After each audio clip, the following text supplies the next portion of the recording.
selamat datang di podcast Ngobrol Santai. Nah, kali ini kita akan ngobrolin tentang kesehatan mental. Apalagi tuh topik ini tuh sangat penting bagi kita yang berstatus mahasiswa nih. Nah, yang pertama tuh kita mulai dari tantangannya. Apa saja sih tantangan yang sering dialami mahasiswa terkait kesehatan mental? Kak Nyimas, menurut Kak Nyimas tuh gimana ya? Kalau menurut saya itu tantangan akademik yang biasanya menjadi beban, kayak kita tertekan gitu ya Kak. Iya. Bisa dari tugas, ujian, atau kayak target kita ambisius yang berlebihan mengejar IPK. Betul. Tapi mengenai tugas tadi, menurut saya kalau dikerjakan secara tepat waktu, iya, nggak dikejar deadline dan kamu rajin ya, itu lancar-lancar aja ya. Tapi semisal dia malas, nanti nunda-nunda gitu menumpuk, ya, dia stres sendiri. Seperti itu kan bisa menjadi faktor kesehatan mental ya Kak Nyimas. Iya, soalnya dia kayak panik deadline. Tuh deadline nih, tugas numpuk gitu kan, bikin stres, tidur depresi. terganggu, Betul. Makan jadi nggak mood. Nah, itu tanggapan Kak Nyimas. Nah, sekarang gimana sih tanggapannya buat Kak Muna nih terkait kesehatan mental? Kalau aku sih setuju banget sama yang dikatain, yang dibicarain sama Kak Nyimas tadi. Selain tugas, mungkin masalah finansial sih yang bikin stres banget. Belum apa tuh Kak?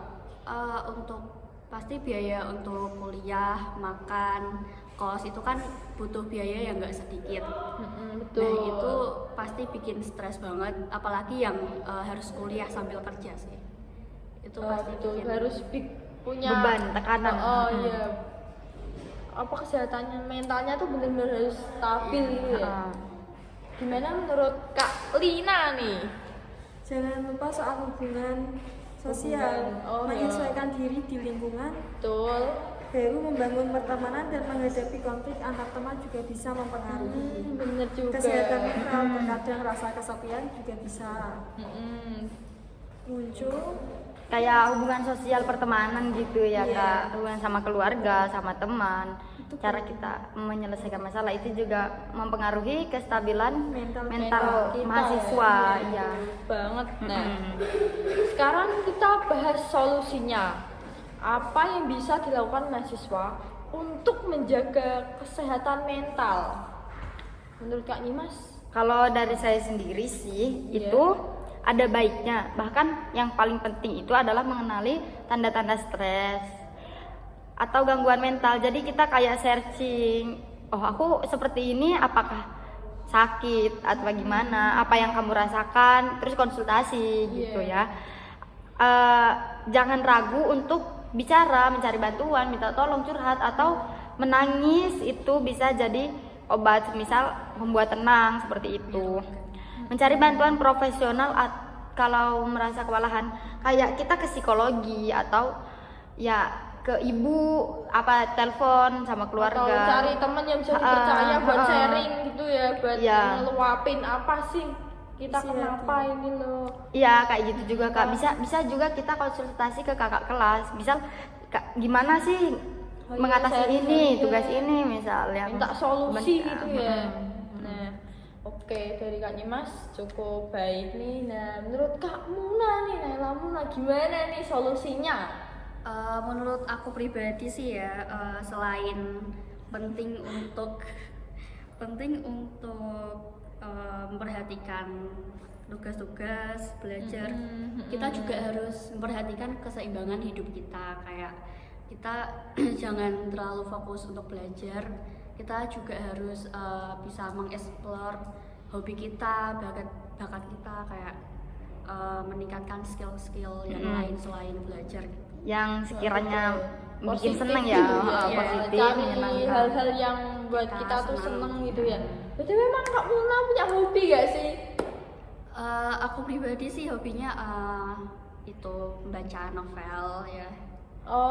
Berapa banyak nih di rumah nih? Oke. Banyak sih, Terima kasih Kak Muna kita lanjut ke Kak Lina. Menurut saya itu membangun dukungan sosial juga penting. Berbagi cerita dengan teman, keluarga atau sahabat bisa sangat membantu. Oh, Oh, curhat. oh curhat. Psikologis gitu ya. Oh, tahu gitu. Nah, kan kita udah bahas solusinya juga nih. Sekarang di mana sih mahasiswa bisa mendapat bantuan jika mengalami masalah kesehatan mental? Di mana? Kak Nyimas. Ya balik lagi ke yang tadi kita sedikit bahas, jangan ragu untuk berbicara sama orang terdekat, teman yang dipercaya, orang tua, atau bahkan kalau misalnya merasa sakit kayak mulai ada yang dirasain ada gangguan orang bisikan gitu kayak schizofren, itu kamu bisa ke psikologis gitu sih, kayak ke psikolog gitu ya, ke psikolog kayak gitu sih Kak, berobat ke dokter, intinya seperti itu, jangan ragu sih. Jadi cari sumber dukungan yang membuat kita merasa dihargai gitu, merasa hidup gitu, bikin kita semangat lagi gitu sih. Kayak ya seperti itulah. Kan Support system. support system, support ya. system. Keluarga itu kan bisa menjadi support system kita, betul selalu banget. mendukung kita, ada di belakang kita, Betul, apapun yang betul. kita lakukan itu didukung.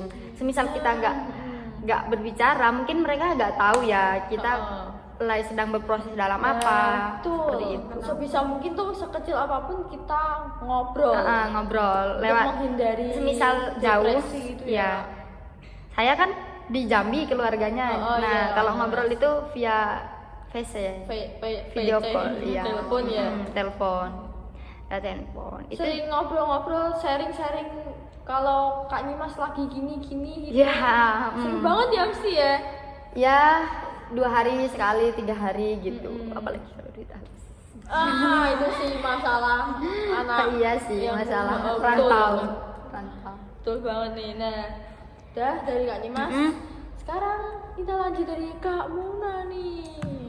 Kalau tahu aku sih banyak kayak universitas yang menyediakan konseling kayak penanganan untuk mahasiswa yang mungkin tertekan gitu. Untuk para mahasiswa mungkin bisa untuk manfaatkan fasilitas tersebut gitu yang udah disediakan oleh universitas gitu. Iya, seperti yang kemarin diadakan di sini.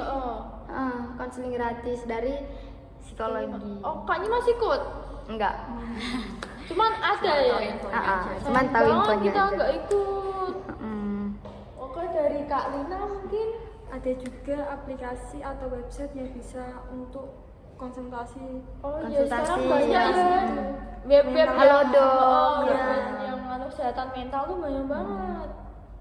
Banyak banget sih Kak. Oke, udah Kak. Udah mau tambahin lagi? Udah?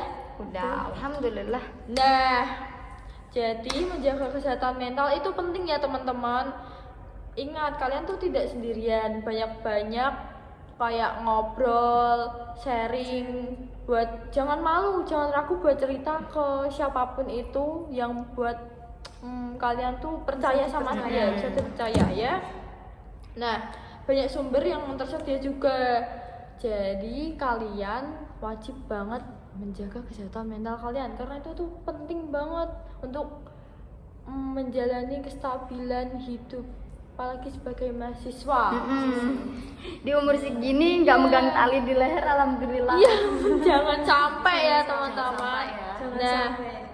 semoga percakapan dari kita bermanfaat. Saya Salma Salsabila dan rekan saya Nyimas Fauzatul. dan Naila Una Alia. Dina Pratama Cahyaningrum. kami pamit mengundurkan diri. Sampai jumpa. Wassalamualaikum warahmatullahi wabarakatuh. Bye bye.